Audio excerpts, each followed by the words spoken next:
안녕하세요. 월요일 아침입니다.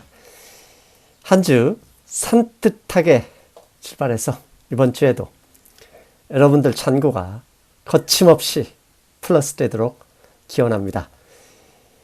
월요일 첫 번째 주제는 트럼프 대통령과 간만에 들어보는 장단기 금리 역전 현상에 대해서입니다.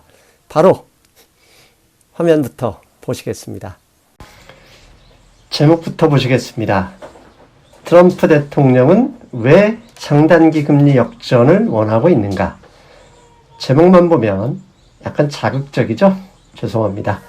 제목이 좀 자극적이어야 많은 분들이 보시고 도움을 받을 수 있을 것이다 라고 생각하기 때문입니다.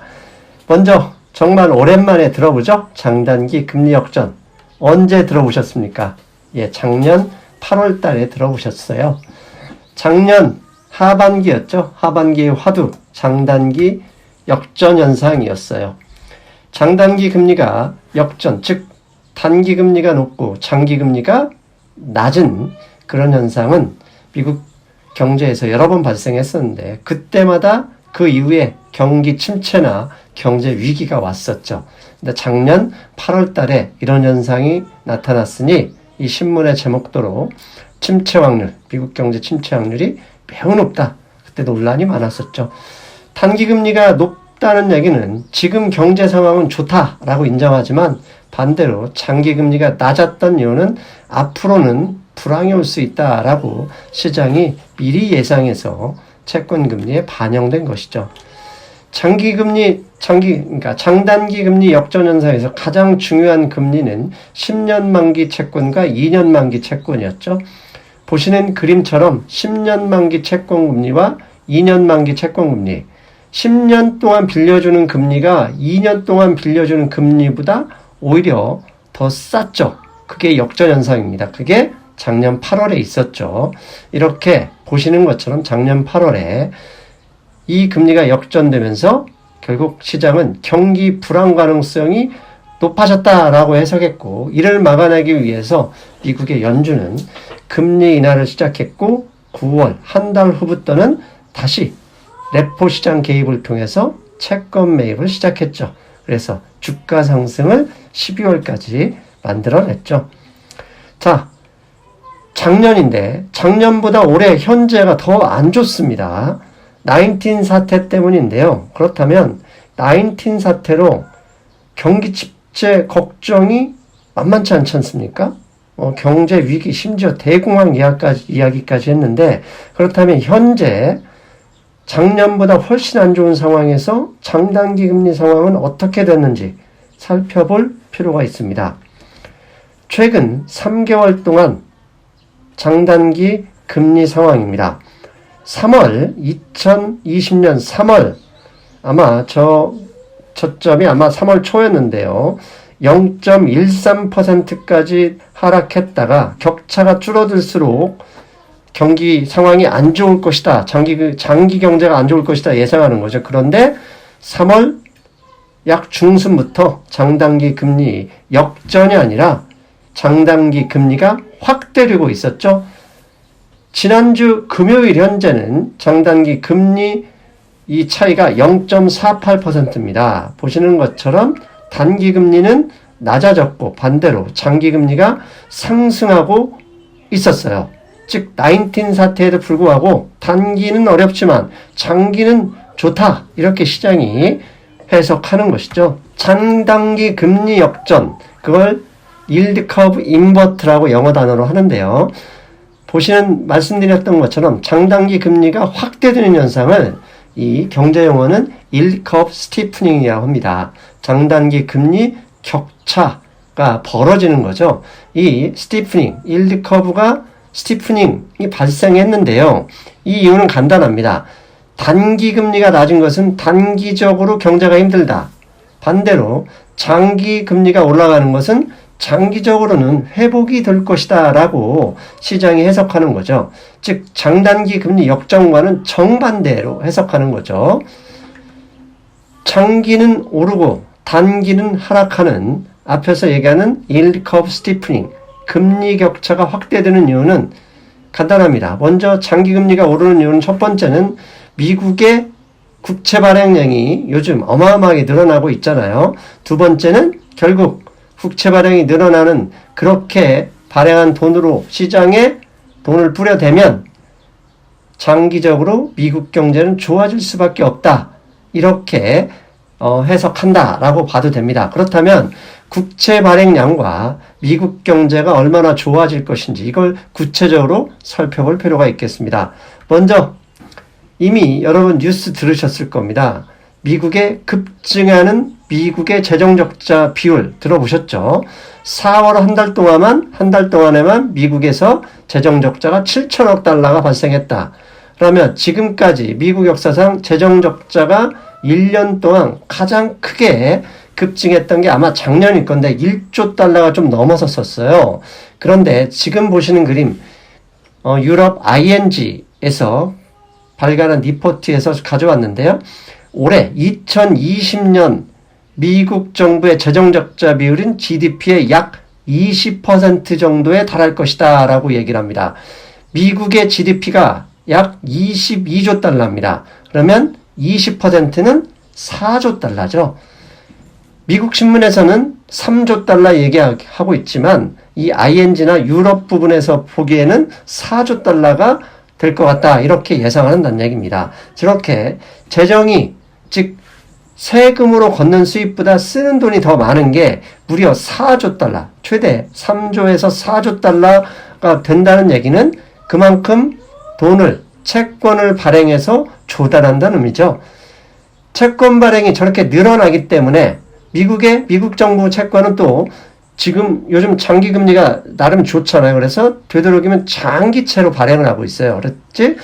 재정적자 비율이 늘어나는 만큼 채권 발행 금액이 늘어나면서 그 채권 발행은 대부분 장기금리로 장기 채권으로 발행하고 있으니 장기금리가 상승하고 있다. 이렇게 해석하는 거고요. 두 번째는 저렇게 열심히 채권 발행해서 미국 경제에 뿌리고 있으니 경기 회복은 조만간 된다. 즉 인플레이션 기대 심리가 슬금슬금 스멀스멀 올라오고 있는 겁니다. 지금 보시는 그림은 골드만삭스가 내년 내후년 성장률 예상치를 비교한 건데요. 빨간 박스 차이나가 가장 강력한 상승을 예고하고 있고 2020년에도 웬만한 지역은 다 하강하는데도 불구하고 3% 플러스입니다. 내년에는 7.7% 성장을 예상하고 있고요. 맨 위에 미국 경제를 보면 2019년에 2.3% 성장해서 올해는 마이너스 6.5% GDP 성장을 예상하고 있어요. 반대로 2021년은 곧바로 6.1% 성장을 예측하고 있는데요. 한마디로 2020년 올해 현재는 안 좋지만 내년부터는 급격하게 성장을 한다. 그 얘기는 뭐죠? 단기적인 금리는 내려갈 수밖에 없지만 조금이라도 긴 만기의 국채는 금리가 올라갈 수밖에 없는 거죠. 한마디로 내년이면 성장률 회복이 다 끝난다. 내년부터 본격적으로 성장이 시작된다. 이런 의미입니다. 그래서 이 두 가지의 결론을 내면 그렇다면 우리가 보기에는 장단기 금리가 저렇게 확대되고 있으면 미국 경제가 좋아지는 건데 무조건 이거 좋은 소식이구나 라고만 생각해야 되느냐? 아닙니다.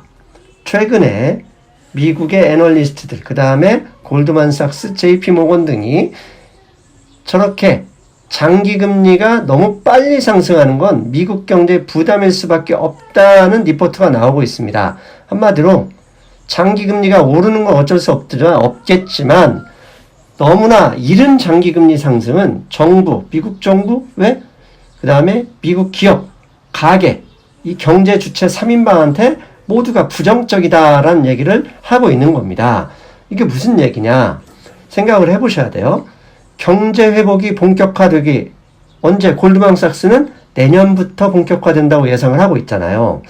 내년부터 본격화될 경기 회복에 앞서서 당장에 장기금리가 5월 초부터 갑자기 올라가고 있었는데요. 본격화되는 경제 회복보다 더 빠른, 더 이른 장기금리의 상승 이건 미국 정부는 아직도 채권 발행할 금액이 3조 달러 남아있단 말이에요. 당장에 민주당이 지난 금요일에 3조 달러 경기부양책을 하원에서 통과시켰어요. 그 얘기는 뭡니까? 3조 달러 또 발행해야 된다는 의미거든요. 그런데 이렇게 장기금리가 올라버리면 미국 정부 금융비용이 부담이 되죠. 거기에 기업들 요새 회사채 발행 급증하고 있지 않습니까? 왜? 매출이 안 일어나니까 버텨야 되니까 빚을 조달하고 있어요. 그런 상황에서 장기금리가 오른다? 기업들 비용이 증가하죠. 그리고 장기금리는 항상 미국 부동산 모기지 금리와 철저하게 연관이 되어 있어요. 경기 회복도 시작하기도 전에 모기지 금리부터 오른다 그러면 금리 상승으로 가계도 부담이란 얘기입니다. 그래서 최근에 미국의 언론들, 그 다음에 투자은행, 월가의 전문가들이 5월 달부터 갑자기 일어나고 있는 장기금리 상승에 걱정을 하는 발언을 늘리고 있어요. 그렇다면 지난 한 달간 미국의 장기금리가 얼마나 오는지 좀 살펴볼 필요가 있습니다. 보시는 그림은 지난 한 달간 장단기 금리 격차를 보여주는 겁니다. 4월 20일에서 27일까지만 하더라도 단기금리와 장기금리 격차는 0.4% 이내였어요. 그런데 5월 달 들어 슬금슬금 올라가더니 갑자기 5월 6일 날 0.55%로 늘어났습니다. 즉 저렇게 장단기 금리 격차가 벌어진 이유는 간단합니다. 장기금리가 급격하게 올랐기 때문이에요.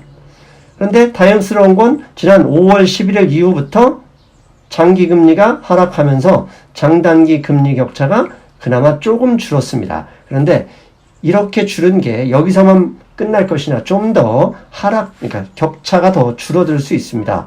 왜 그렇다면 5월부터 장기금리에 급격한 상승이 있었는데 어떻게 저 장기금리 상승을 보시는 그림처럼 막아낼 수 있었는지, 5월 6일, 그 다음에 5월 11일 고점부터 떨어지기 시작했는데 무슨 이유로 장기금리가 하락하면서 장단기 금리 격차가 줄어들었을까? 여러분, 무엇 때문이었을까요? 생각나시나요? 추정이 되십니까? 예. 역시 트럼프 대통령이 활약했습니다. 트럼프 대통령은 5월 들어 갑자기 중국에 대한 공세 압박을 강화했습니다. 이건 지난주 금요일에 중국과의 모든 관계를 끊어버릴 수 있다. 아주 강력한 이야기까지 했는데요. 이 이야기는 일요일 금융시장 브리핑에서도 토마스 리 선생이 언급을 하셨었죠. 아무튼 5월 들어 중국에 대한 공세를 강화했고 이 공세를 강화하니 어떻게 되죠? 보시는 그림처럼 달러와 인덱스도 하락하다가 멈춰버렸습니다. 저 빨간 화살표, 저게 5월인데요. 저 때부터 시작해서 달러와 인덱스가 슬금슬금 올라가기 시작합니다. 왜? 달러와 강세 전환이 갑자기 채권과 무슨 관계가 있는지 헷갈리신다고요? 예, 달러와 강세, 즉 미국 돈의 수요가 높아졌다는 얘기는 그게 달러와 강세라는 의미고, 그렇다는 얘기는 채권 매수로서 돈이 들어오고 있다는 얘기입니다. 그러니 달러화가 강세가 되고 채권 매수가 유입되면 장기금리가 올라가다 말고 하락으로 이어지며 장단기 금리 격차 확대되는 게 줄어들었다는 얘기입니다. 물론 달러와 인덱스 향후 좀 더 강세가 되는 것은 우리가 주의할 필요가 있습니다. 왜냐하면 S&P 500과 달러와 인덱스를 비교한 그림인데요. 달러와 강세가 보시는 그림처럼 일정 수준을 넘어서면 항상 S&P 500, 즉 증시는 하락으로 반응을 했습니다. 현재 달러와 인덱스가 100.4 정도 되는데요. 만약 101을 넘어가면 증시도 하락 압력을 받을 수 있다는 거, 그거 주의하셔야 되고요. 그렇다면 여기까지 살펴본 것을 볼 때 우리가 추정할 수 있는 건 트럼프 대통령의 5월 들어 갑자기 늘어난 대중국 압박은 결국 미국 경제, 미국 장기금리, 국채금리의 하락을 유도하는, 즉 장기금리 국채, 장기 국채금리가 하락하는 게 미국의 유리한 경제 상황이 전개되는 거잖아요.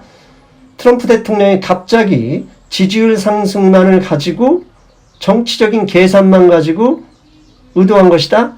저는 트럼프 대통령이 그런 분 절대 아니지 않습니까? 아마도 자신이 계속 미국 경제 내년부터 성장을 본격화시키려면 돈을 더 뿌려야 되고, 뿌리는 기반이 결국은 국채 발행이기 때문에 장기금리 국채 상승, 이것을 용인하지 않았고 거기에 지지율 상승까지 고려한 일거양등의 포석이었지 않았을까, 이런 생각을 해봅니다. 이런 비슷한 생각은 지난주에 골드만삭스가 S&P 500 기업의 EPS 예상치를 조정한다는 리포트를 발표했습니다. 이게 상당히 트럼프 대통령이 걱정하는 미국 경제 상황과 일치하는 그림이 나오고 있습니다. 지금까지 골드만삭스나 JP모건 리포트는 2분기까지는 마이너스고 3분기부터는 회복이 돼서 4분기에는 본격적으로 성장이 될 것이다 라고 예상을 했었습니다. 그러나 지난주 발간한 골드만삭스 리포트는 지금까지와 예측을 많이 바꿨는데요. 그 리포트의 핵심 문구 2개를 가져왔습니다. 자, 이걸 그대로 번역해서 읽어드릴게요. 골드만삭스는 2020년 2분기 순이익 예상치를 기존에, 이게 전년 동기 대비입니다, 마이너스 123%에서 마이너스 70%로 상향 조정한다. 즉 2분기의 최악이라고 생각했는데 최악은 아니란 얘기였습니다. 이렇게 골드만삭스가 2분기 최악의 마이너스를 약간 상향하기로 한 것은 S&P 500 전체 기업 순이익의 20%를 차지하는 빅테크 5 플러스, 넷플릭스를 포함하면 빅테크 5 플러스 기업의 상대적인 호실적 때문이다. 2분기 이 페이스북, 애플, 아마존, 마이크로소프트, 구글, 넷플릭스 이런 기업들의 주가가 상승했던 이유가 이 골드만삭스 이야기에서도 나오는 거죠. 이 다음 장이 중요합니다. 이제 골드만삭스는 이런 얘기를 합니다. 골드만삭스는 20년 3분기 S&P 500 기업 순이익 예상치를 기존 마이너스 21%에서 마이너스 30%로, 4분기 순이익 예상치는 플러스 27%에서 마이너스 17%로 조정한다. 왜? 미국 경제의 느린 속도의 회복에 따라 하향 조정하는데 이 예상치는 2019년도 순이익 수준보다 낮은 것이다 라고 본 겁니다. 자, 대충 이해되시죠? 골드만삭스조차도 3분기, 4분기에 무조건 회복이 될 것이다 예상을 했지만 골드만삭스가 지난주에 급히 낸 리포트에서는 3분기도 마이너스, 4분기도 마이너스로 예상을 한 겁니다. 그런데 그렇다면 2021년은 어떻게 되냐? 2021년 리포트도 계속 이어져 나왔는데요. 골드만삭스는 다행인 건 2020년 지금 보시는 그림에서 노란색 박스가 골드만삭스 올해 추정 예상치입니다. 올해 S&P 500 기업 평균 EPS는 110달러로 봤는데요. 2021년에는 170달러, 즉 순이익 증가 예상치를 2020년보다 내년에는 55% 성장을 예상하고 있는 겁니다. 자, 경기의 최악은 지나고 있었어요. 왜? 2분기에 마이너스 120이 아니라 마이너스 70이었어요. 그런데 골드만삭스가 예상하기에는 미국 경제가 본격적으로 상승으로 돌아서기에는 적어도 6개월 정도 시간이 더 필요하다는 겁니다. 즉 트럼프 입장에서도 장기금리가 이렇게 본격적으로 상승해버리면 아직도 6개월 동안 마이너스가 예상이 되는데 미국 경제, 미국 기업, 미국 가계에 부담일 수밖에 없는 거예요. 2분기 증시가 최악이 아닌 차악에서 마무리된 이유도 결국 빅테크 5 때문이긴 하지만 이게 한없이 이 순이익 증가율이 2분기처럼 3분기, 4분기에도 무지막지하게 늘어나기는 어렵잖아요. 그렇다면 골드만삭스나 트럼프는 같은 방향을 보는 거죠. 즉 벌써부터 5월달부터 장기금리가 올라버리면 미국 경제에는 최악이 될 수도 있다. 그러므로 장기금리를 못 오르게 트럼프 대통령이 중국을 때림으로써 지지율 회복과 국채금리 하락을 유도하는 것은 아니었겠느냐라고 생각을 하는 겁니다. 그나마 다행스러운 것을 보면 지금 뭐라고 읽어야 됩니까? 이게 언에캐스트에서 나온 자료인데요. 미국의 휴대전화 사용, 스마트폰 사용자들의 발신을 추적을 해봤더니 쇼핑몰에서 얼마나 발신량이 나왔는지를 보여주는 그림이에요. 지난 3월 초에는 전년 대비 20% 이상 쇼핑몰에서 사용하는 휴대전화, 스마트폰 사용이 늘어났지만 4월 말을 바닥으로 늘어나긴 했지만 5월 중순 현재 아직도 19 사태 전보다 마이너스 30% 밑에 있다는 얘기입니다.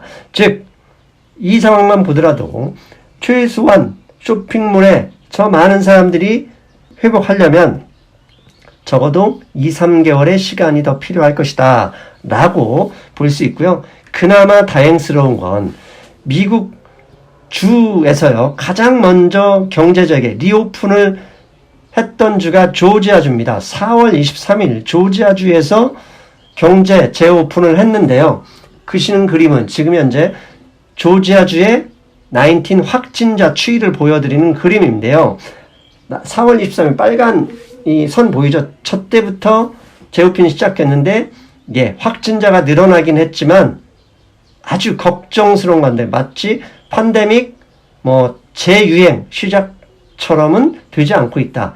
늘어나고는 있지만 아주 무서워할 단계는 아니다 라고 이미 시장이 이 데이터를 보고 판단하는 것 같아요. 다만 저렇게 늘어나는 숫자가 지금 완전히 그 팬데믹이 다시 시작되는 그런 걱정은 덜하게 만들고 있지만 아직도 늘어나고 있잖아요. 그렇기 때문에 안정을 찾기에는 시간이 필요하다. 즉 골드만삭스나 트럼프 대통령이나 아직까지는 미국 경제가 본격적으로 상승하기까지는 시간이 필요하고 이 모든 것들이 지표로 확인되고 있다라고 말씀드릴 수 있는 거죠. 그렇다면 간단합니다. 장기 대응 최소한 내년 이후부터의 시장은 긍정적으로 보시고 굳이 매도할 이유가 없습니다. 많이 가지고 계시는 분들은 존버로 대응하시고 그 다음에 현금이 많으신 분들은 트럼프 대통령이 미국의 장기 금리를 낮추기 위해서 화웨이 등등을 때릴 때 조금씩 매수로 접근하셔도 된다고 보고요. 다만 단기 대응은 골드만삭스에서도 이야기하지만 3분기에 플러스 4분기 플러스가 아니라 플러스는 내년 1분기부터니까 단기적으로는 흔들어 버릴 수도 있는 거죠. 거기에 중국을 트럼프 대통령이 열심히 때리면 달러와 인덱스가 일정 수준으로 넘어서 버리면 그때부터 S&P 500이 다시 충격을 먹을 수 있다는 그런 조심스러운 태도도 있죠. 그래서 단기 대응은 조금은 보수적으로 해야 되겠다. 이렇게 말씀을 드립니다. 월요일 첫 번째 주제는 트럼프 대통령과 간만에 들어보는 장단기 금리 역전 현상에 대해서입니다. 바로 화면부터 보시겠습니다. 잘 보셨습니까? 미국이란 나라는 참 대단하죠? 대통령, 연준 의장이 기축통화의 힘으로써 결국은 군사력에서 나오겠지만 그 힘으로 시장을 만들어가고 그 만들어가는 시장에 얼마나 잘 제대로 대응하느냐에 따라서 우리의 잔고의 플러스냐 마이너스냐가 결정이 되겠죠. 이번 한 주 열심히 연준과 트럼프 대통령의 의도를 쫓아가고 해석하는 그런 방송을 열심히 하겠습니다. 저는 수요일에 뵙겠습니다. 여러분 안녕. 해외 주식은 하고 싶은데 환전 비용 때문에 부담이신가요? 환율 우대 100% 이베스트 투자증권